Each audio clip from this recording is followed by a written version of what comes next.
Hola, hola, muy buenos días, buenas tardes o buenas noches, dependiendo del momento del día en que usted revise esta videoclase. En la sesión de hoy vamos a revisar algunos conceptos básicos sobre geografía de la población, para intentar hacer una caracterización de lo que son las poblaciones humanas en el mundo actual, en el mundo y también en Latinoamérica y en Chile. Y para entender un poquito lo que significa el estudio y el análisis de las poblaciones y los movimientos de personas en el mundo, tenemos que analizar algunos conceptos básicos que se utilizan en una rama de la geografía, que es la geografía humana, la que estudia precisamente a la población y las dinámicas que se dan en las poblaciones en el mundo. Y para eso vamos a empezar analizando precisamente algunos de esos conceptos básicos que nos van a permitir entender mejor de lo que estamos hablando cuando hablamos de geografía de la población y tratamos de caracterizar los grupos humanos, ¿ya? En un país, en un territorio, en un continente específico. Primero, el censo. El censo es el principal instrumento que tienen los gobiernos y los estados para recolectar información, información que es importante para planificar políticas públicas. Ustedes saben que los censos generalmente se realizan cada 10 años, es el estándar internacional, eh, y son el principal instrumento para recolectar información que permita caracterizar a la población de un país, ¿ya? Eh, ¿Cuántos hombres, cuántas mujeres, cuántas personas viven en el país? ¿Cómo se distribuyen en la población, en las regiones, en las distintas provincias, comunas? Eh, También para dar una pequeña caracterización socioeconómica a esa población. Eh, y eso, cuántas personas también permiten, porque los estados van acumulando censos, información censal, ¿no es cierto? Y permiten comparar censos anteriores para ir marcando una tendencia y hacer un análisis sobre cómo está evolucionando la población, cómo va el crecimiento demográfico del país, si han nacido más o menos niños en este periodo, si han muerto más o menos personas en este periodo, comparación al periodo anterior del último censo, ¿ya? Así que de partida el censo es fundamental para poder entender de dónde se obtienen datos para analizar y hacer estudios de geografía de la población. Después vamos a algunos conceptos más específicos como el volumen. El volumen es la cantidad de población que habita en un lugar determinado, sin ningún otro criterio de discriminación o de análisis, ni cuántos hombres ni cuántas mujeres, es el total. Nos da lo mismo la edad, nos da lo mismo el sexo, la distribución, no, es el volumen, ¿ya? El volumen es la cantidad total de población que habita en un lugar determinado. Después tenemos otro concepto que es la distribución de la población. Y aquí ya nos interesa cómo se mueve la población en el territorio, porque con distribución de la población hacemos referencia al estudio del régimen de asentamiento. ¿Cuántas personas viven en este determinado lugar? Y ahí podemos decir, la distribución de la población, por ejemplo, en Chile, es tanta cantidad en la primera región, tanta cantidad en la segunda región, tanta cantidad en la tercera, y así vamos por regiones. Después lo podemos subdividir en provincias, en comunas, ¿no es cierto? En macrozonas geográficas, pero eso es la distribución de la población, cómo se asienta y qué cantidad de población se asienta en qué territorio en específico dentro de un país o continente. Su expresión numérica, como bien dice ahí, se llama densidad de población. La densidad de población, chiquillos, chiquillas, es eh, la relación que hay entre kilómetros cuadrados o entre el espacio, ¿no es cierto? Y la cantidad de personas que habita ese lugar, ¿ya? Es la relación entre la medida de espacio y la cantidad de personas. Yo digo kilómetros cuadrados porque es lo que se suele usar, ¿no es cierto? Esta región tiene tantos kilómetros cuadrados y en ella viven 100.000 personas. Yo hago la relación y me da una cifra, ¿ya? Y esa cifra me dice la densidad de población. esa cifra puede ser más alta o menos alta dependiendo de cuántas personas vivan en ese lugar. Las densidades suelen ser altas cuando el territorio es pequeño y vive mucha gente. Y las densidades suelen ser bajas cuando el territorio es amplio, grande y vive poca gente. ¿Ya? Con esa idea ya podemos imaginar qué regiones de Chile, por ejemplo, deben tener más densidad de población. Las de la zona centro, generalmente, donde está concentrada la población y que suelen ser las regiones más pequeñas. Estamos hablando de la región metropolitana, de la región de Valparaíso, de la región del Biobío, un poco más al sur, que son las regiones con más densidad de población. Y las regiones con menos densidad, las regiones extremas, que suelen ser bastante grandes en cuanto a territorio, pero donde vive poca gente. Eso. Después tenemos otro concepto que es el de estructura de la población. Y aquí lo que nos interesa es estudiar la composición de la población que vive en un lugar o en un territorio determinado. Por eso dice ahí, la estructura de la población estudia la población según su sexo, según su edad, según su distribución en el territorio y según también sus características socioeconómicas. Y esto nos enlaza con el primer concepto que vimos, que es el censo, porque esa información se obtiene a través del censo fundamentalmente. No es el único instrumento, ¿ya? No es el único instrumento, pero es el principal que tiene un país para obtener esa información. Sexo, edad, distribución, características socioeconómicas. Eso se obtiene a través del censo y permite hacer estudios sobre la estructura de la población de un país. Ahí yo les puse un gráfico, de hecho ese es un gráfico de población en Chile, una pirámide, perdón, de población. Las pirámides suelen ser la pirámide, ¿no es cierto?, que nosotros conocemos así, triangular, como un triángulo perfecto.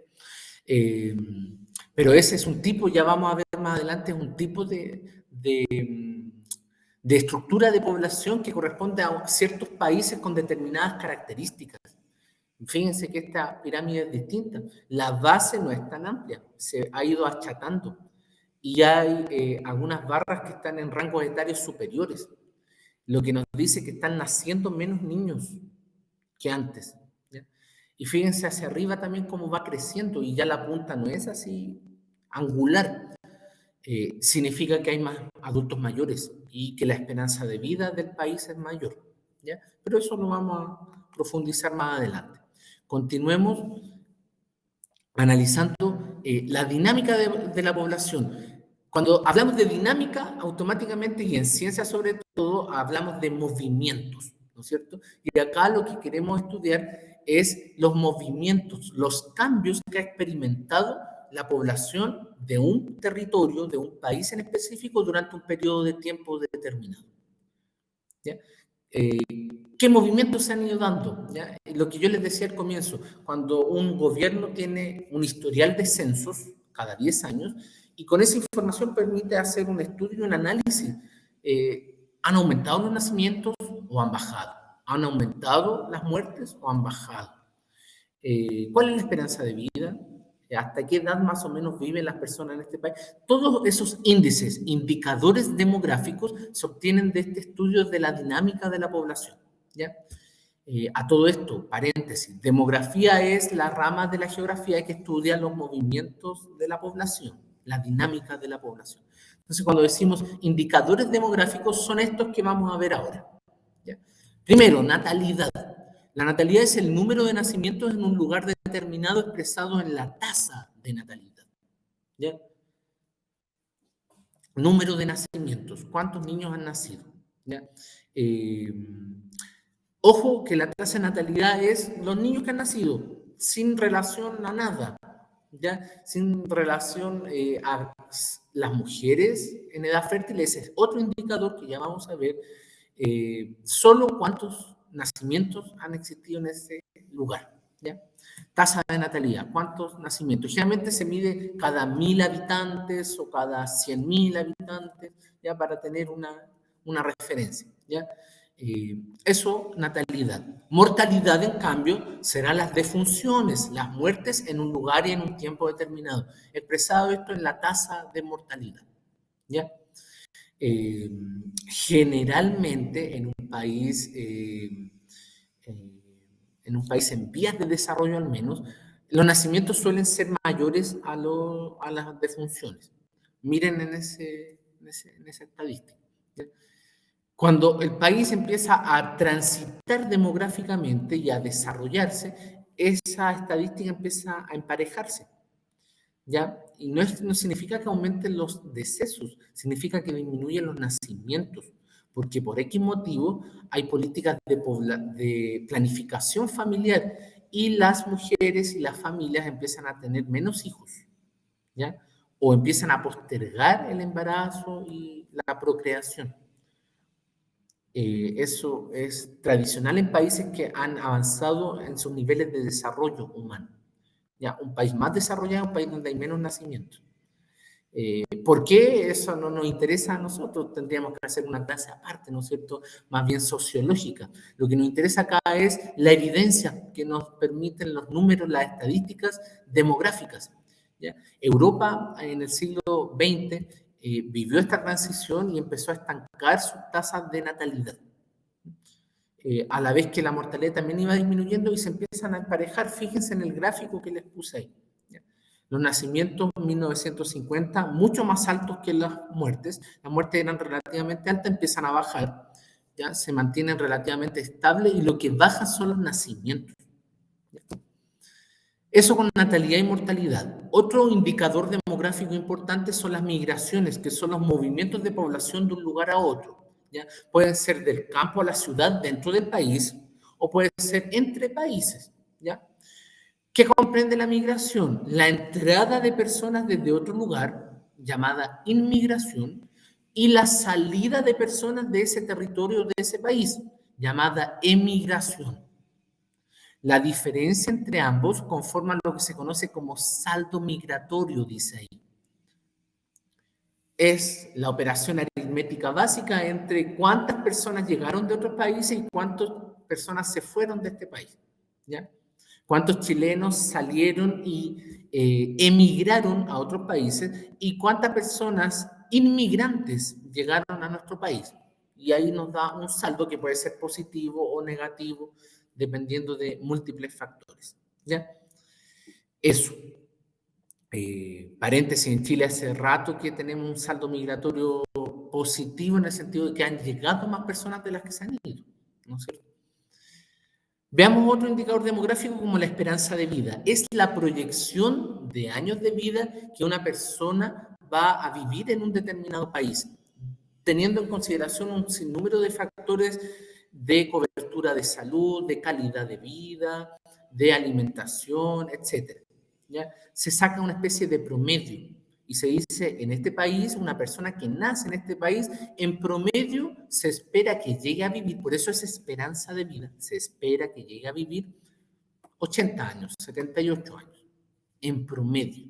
¿Ya? La esperanza de vida es interesante porque refleja generalmente el nivel de desarrollo que tiene un país, ¿ya? El nivel de cobertura de salud, la calidad de esa cobertura de salud, la calidad de alimentación que tienen esas personas, etc. La esperanza de vida es más alta cuando el país es más desarrollado y eso es siempre igual. ¿Ya? La esperanza de vida es más baja cuando el país es menos desarrollado y más pobre generalmente. ¿Ya? Continuemos y veamos el índice de masculinidad. Significa la cantidad de hombres en un lugar por cada 100 mujeres. Y generalmente, chiquillos, el índice de masculinidad es menor a 100. 100 mujeres, 92 hombres. ¿Ya? Porque hay más mujeres en el mundo que hombres. ¿Ya? Y eso es igual en todas partes del mundo. Siempre hay un poquito más de mujeres que de hombres.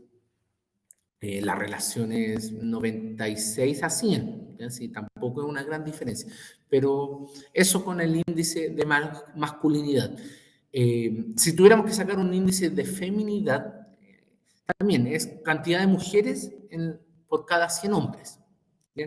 Y ahí nos va a dar un poquito más, ¿ya? Ciento y tantas mujeres por 100 hombres, porque como les digo, hay más mujeres en el mundo que hombres. Por último, la tasa de fecundidad es un mejor criterio que la natalidad. ¿Por qué? Porque aquí restringimos la muestra de nacimientos a cada 1.000 mujeres en edad fértil, porque son las mujeres las que pueden procrear y tener hijos, ¿no es cierto? Y son las mujeres en cierto rango etario, porque una niña de 10, 8 años difícilmente, ¿no es cierto? Y una mujer de 50, 60 años también muy difícilmente va a tener hijos. Se considera entonces a las mujeres en edad fértil mujeres entre 15 a 45 años en promedio. Hay que restringir la muestra, ¿no es cierto? Entre 15 y 45 años. Entonces, cada 1.000 mujeres en edad fértil, ¿cuántos niños nacieron? Y ese es un dato mucho más potente y más específico. Nos sirve mucho más que el número de nacimientos totales. ¿Ya? Entonces, tasa de fecundidad, ¿cuántos niños nacieron cada 1.000 mujeres en edad fértil? Eso con la dinámica de la población. Continuemos para que analicemos algunos fenómenos, algunos movimientos, ahora que ya manejamos algunos conceptos básicos, ¿no es cierto? Por ejemplo, cómo se ha movido la población chilena en la actualidad, ¿ya? Dice que la población chilena presenta actualmente características propias de un país en vías de desarrollo. Yo se los comentaba recién. La pirámide chilena ya habla de un país que está en vías de desarrollo, no de un país no desarrollado, de un país pobre. Ha ido cambiando, o sea, estamos avanzando hacia lo que se conoce como transición demográfica, ¿ya? Que significa pasar de la pirámide perfecta, que es típica de países muy pobres, a una pirámide más homogénea, más rectangular. Miren ese gráfico, está hecho con el último censo que se hizo en Chile, que fue el año 2017, y no tiene forma de pirámide. La base está más bien achatada, fíjense, es más chiquitita, ¿no es cierto? Recuerde que esto va por rango etario. Abajo tenemos a los niños, a las guaguas, de 0 a 4 años, de 5 a 8 y así vamos. Fíjense que es más amplia las barras en el rango etario de 20 a 24 años. ¿Ya? Hay más jóvenes. ¿Ya? Después se vuelve a ir tratando en la parte de adultos, pero se mantiene estable hacia arriba. No significa que poca gente muere a esa edad. La esperanza de vida en Chile ha ido aumentando. Y después se empieza a achicar hacia arriba, pero fíjense, los rangos de arriba no es una punta perfecta. Han ido creciendo. Significa que hay muchos y hay muchos más adultos mayores que antes. Y de esos adultos mayores, fíjense que la barra azul, donde están las mujeres, es más grande. La mujer, por razones históricas, vive más, llega más a la adultez mayor, ¿ya? Eso ha sido así en Chile y en todas partes del mundo. Y es por una razón en específico. El hombre, por distintas razones, ha ejercido trabajos de mayor desgaste físico en su vida, ¿ya? También se cuida un poco menos la salud, son distintas razones sociológicas, ¿ya? Esto tiene mucho que ver con la sociología, con el estudio de la sociedad. Eh, y eso hace que viva menos. El desgaste físico en labores que son más desgastantes físicamente en su vida hace que llegue menos a la vejez. Y por eso el país que sea, usted generalmente va a ver que en la parte de adultos mayores, en los rangos etarios superiores, la barrita siempre es más grande en el lado de las mujeres y más pequeña en el lado de los hombres. Eso. Aquí lo que estamos caracterizando y sacando información, ¿no es cierto?, es sobre este gráfico que nos permite dividir a la población chilena por sexo, por edad, por actividades socioeconómicas. También podemos hacer un estudio sobre en qué trabaja, ¿no es cierto?, mayoritariamente, en qué área de la economía trabaja mayoritariamente la población de un país. Aquí tenemos la información en Chile.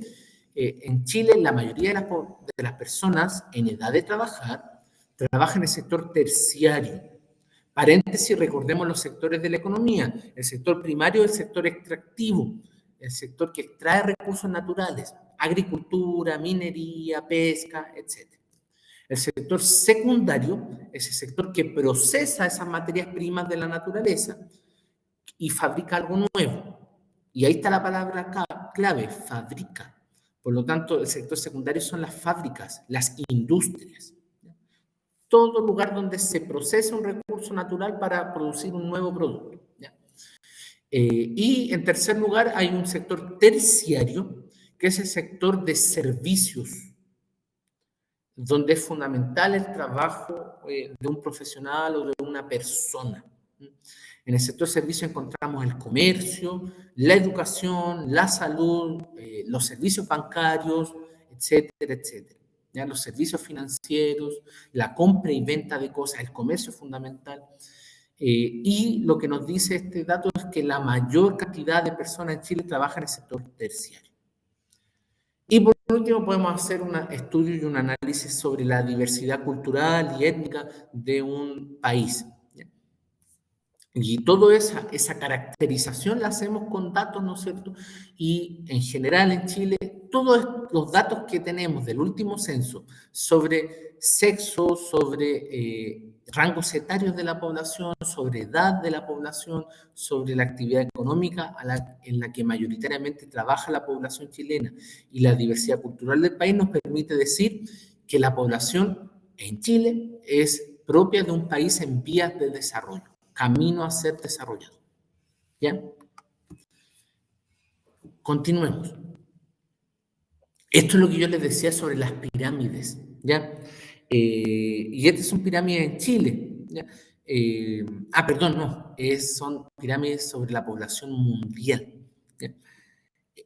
Lo interesante acá es que entendamos el concepto de transición demográfica. La transición demográfica es el camino que hace un país para avanzar desde la primera pirámide, que ustedes ven ahí a la izquierda, si no me equivoco, que es la pirámide perfecta, con la punta, ¿no es cierto? Y con los tres lados más o menos iguales, hacia la última pirámide, que usted encuentra ahí a mano de izquierda, si no me equivoco, que es mucho más irregular y rectangular hacia arriba, ¿ya? La primera pirámide, la que es más bien perfecta y lleva hacia una punta en el nivel superior, es una pirámide típica de un país pobre, ¿ya? De un país con bajos niveles de desarrollo, donde la natalidad es muy alta, por eso la base es tan amplia, donde nacen muchos niños y las familias tienen 10 hijos, 12 hijos, 8 hijos, y de ahí en adelante, ¿no es cierto?, la vida es un azar. ¿En qué sentido? Mueren personas, mueren muchos niños. Son países donde hay alta mortalidad infantil. Por eso, inmediatamente, en el rango de 6 a 9 años, baja la pirámide y se empieza a ir achatando. Otro dato interesante, podrán interpretar ustedes, en un país con una pirámide de población como esa, probablemente la esperanza de vida es muy, muy baja, porque siempre se va achatando hacia arriba, ¿ya? Y pocas personas llegan a los rangos superiores de edad, a la adultez mayor. La pirámide chilena, ¿cuál de esas tres se parece, creen ustedes?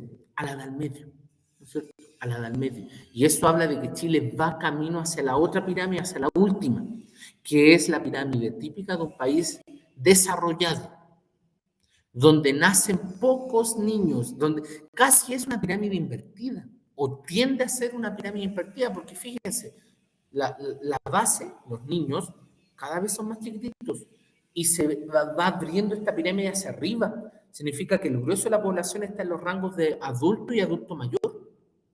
Y son países donde uno ve pocos niños, pocas guaguas, pocos jóvenes, y cada vez más adultos y adultos mayores, ¿ya? Personas más viejas, ¿ya? La pirámide de Chile actualmente está en la del medio, es una pirámide de transición, ¿ya?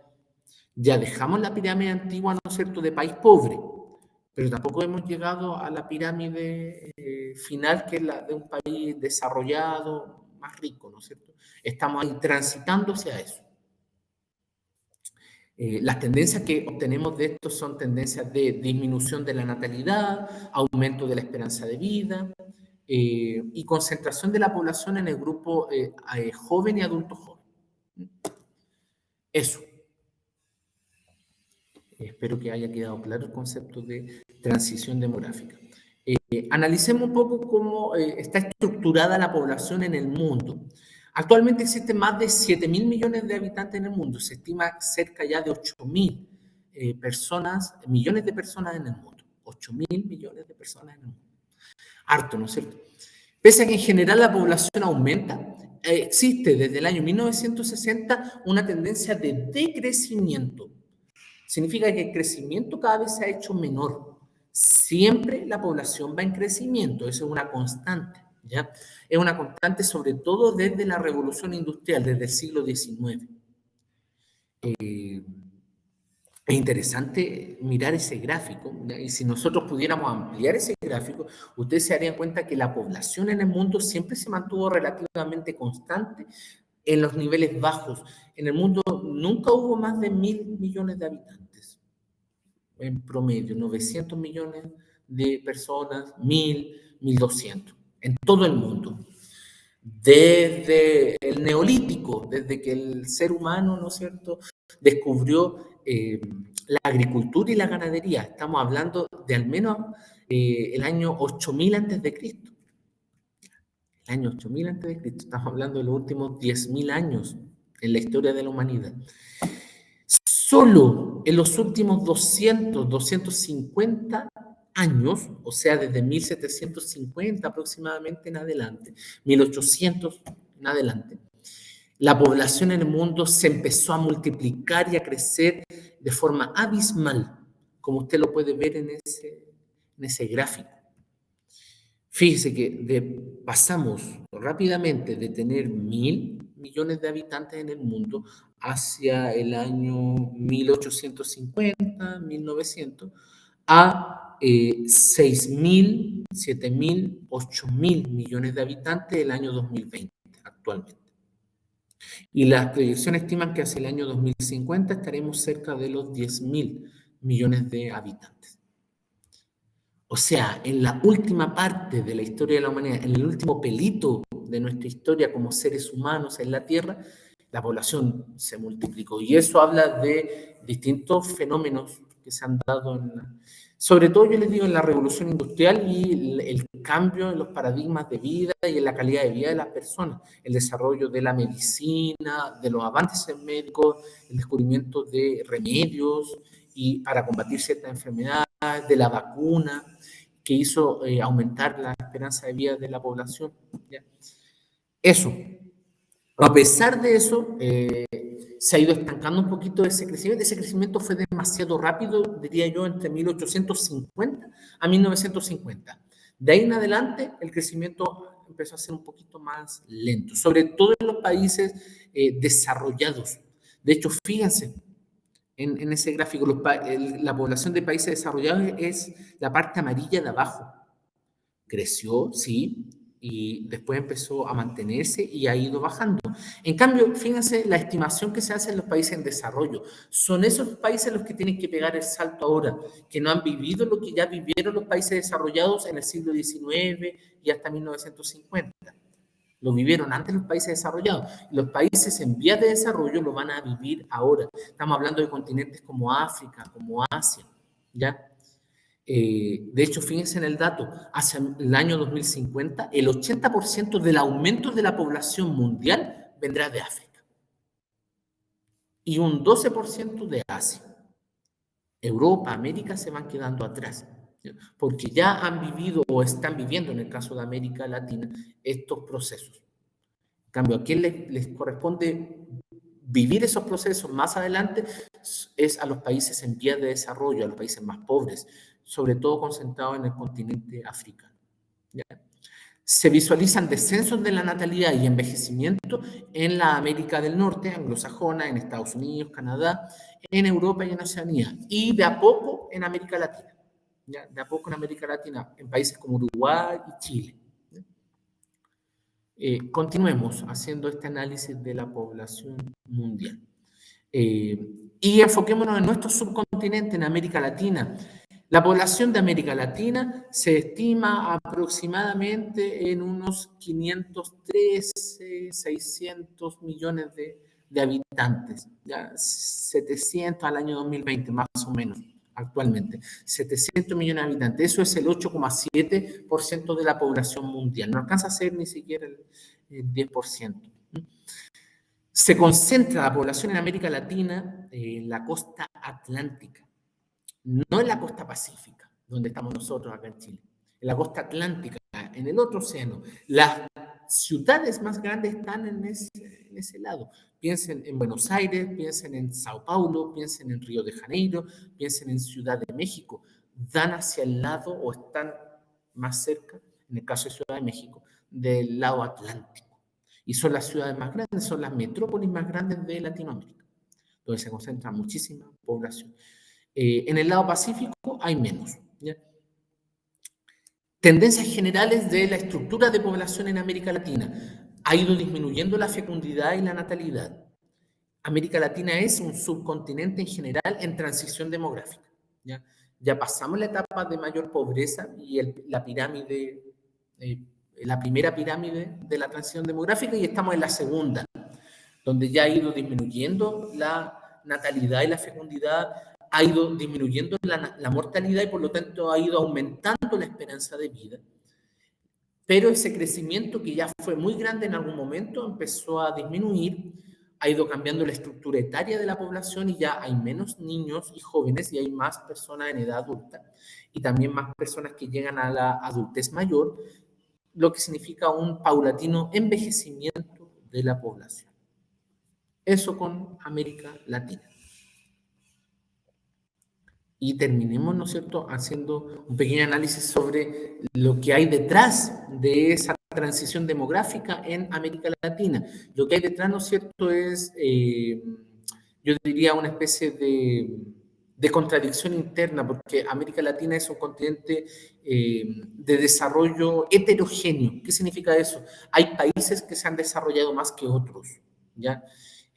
Para el resto del mundo en general sigue siendo un continente relativamente pobre, pero hay que discriminar y distinguir, porque hay países como Uruguay, como Argentina, como Chile, que han alcanzado alta tasa de desarrollo. Argentina, a pesar de todos los problemas, ¿no es cierto?, tempranamente en el subcontinente consiguió niveles de desarrollo más altos.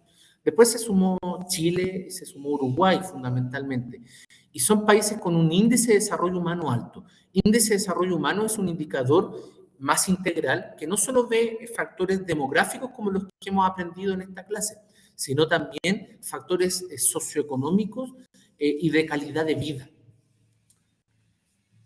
Y este indicador lo mide sobre todo la ONU, ¿ya? El Plan de Desarrollo Humano de la ONU, el Programa de Desarrollo Humano de la ONU. Y nos arma un indicador, ¿no es cierto?, que sopesa todos estos indicadores. Acceso a la salud, a la educación, alimentación, ingresos mínimos de la población, dinero, esperanza de vida, fecundidad, natalidad y todo lo que hemos visto. Y de todo eso saca un indicador. Y ahí tenemos países como Chile, Argentina, Uruguay, que tienen altas esperanzas de vida, que es población que ha ido envejeciendo, buena calidad de vida, bajas tasas de natalidad, porque las mujeres han ido postergando y cada vez tienen menos hijos, bajas tasas de fecundidad, bajas tasas de mortalidad también, y avance en su sistema de salud, ¿ya? Versus otros países como Haití, que también están en América Latina, que son todo lo contrario, que tienen un índice de desarrollo humano bastante bajo, una baja esperanza de vida, altas tasas de natalidad, porque nacen muchos niños, y altas tasas de mortalidad también, sobre todo de mortalidad infantil. Predomina la población joven y muy pocos llegan a la adultez y a la vejez. Hay una baja calidad de vida en esos países, hay una alta precariedad de los servicios básicos, educación, salud, vivienda, y un problema social gravísimo, la pobreza, porque son países profundamente pobres. Y son países que generan altas tasas de emigración. Las personas escapan de esos países, se van a otros, buscando mejor esperanza de vida, mejor calidad de vida en otros lugares. Eso con nuestra América Latina. Vamos a finalizar, ¿no es cierto?, resumiendo algunos de los problemas asociados a la dinámica de la población que ya mencionamos indirectamente en la clase. Ya hablamos de la transición demográfica, ¿no es cierto? En el mundo, la transición demográfica parece ser un fenómeno al cual todos los países están destinados. Lo vivieron primero los países europeos y la América anglosajona, Estados Unidos, y algún país asiático como Japón. Luego lo estamos viviendo actualmente países de América Latina como Chile, Argentina, Uruguay, países en vías de desarrollo. Y luego lo vivirán más adelante, se espera, países pobres actualmente del continente africano y de Asia. ¿Ya? Pero parece ser un proceso que lo van a experimentar todos los países. ¿Ya? En la transición predominan los grupos adultos, aumenta la esperanza de vida y disminuye la natalidad, ya lo mencionamos. Versus el fenómeno de explosión demográfica que actualmente viven los países más pobres, ¿no es cierto? Donde hay altas tasas de natalidad y también de mortalidad y predominan los grupos etarios más jóvenes. ¿Ya? En la explosión de la población, el gráfico puntiagudo, ¿no es cierto? El primer gráfico de población. En la transición demográfica, los otros dos gráficos, donde ya empieza a cambiar la fisonomía de ese gráfico y por lo tanto la estructura de la población de ese país. Las migraciones es otro fenómeno actual muy importante que también hace más dinámico este estudio de población. ¿Por qué? Porque hay países más desarrollados que son una fuente constante de inmigrantes. Son un polo de atracción de la emigración. Las personas se van a esos países porque son países más desarrollados. Estamos hablando de Estados Unidos, siempre, Europa, desde hace mucho tiempo, y algunos polos como Chile en Latinoamérica, que ha sido un polo en los últimos 10 años de mucha inmigración, por la buena calidad de vida y el nivel de desarrollo de nuestro país. Y así vamos por distintos continentes viendo que hay países que Australia, Nueva Zelanda también son polos de inmigrantes. Y los países suelen empezar a endurecer sus políticas migratorias para controlar esas masas migratorias, ¿no es cierto? ¿Por qué? Porque generan tensiones dentro de los países. Los migrantes hace aumentar la población del país, ¿no es cierto?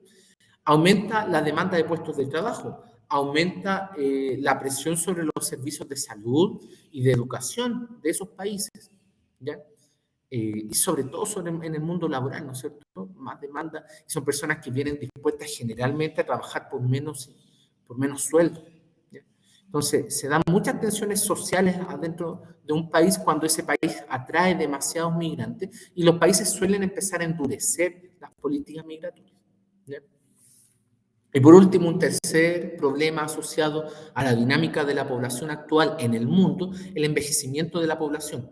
Porque a medida que avanzan los niveles de desarrollo de un país, su calidad de vida y los servicios de salud de ese país mejoran, la población empieza a tener más esperanza de vida y llegar a vieja.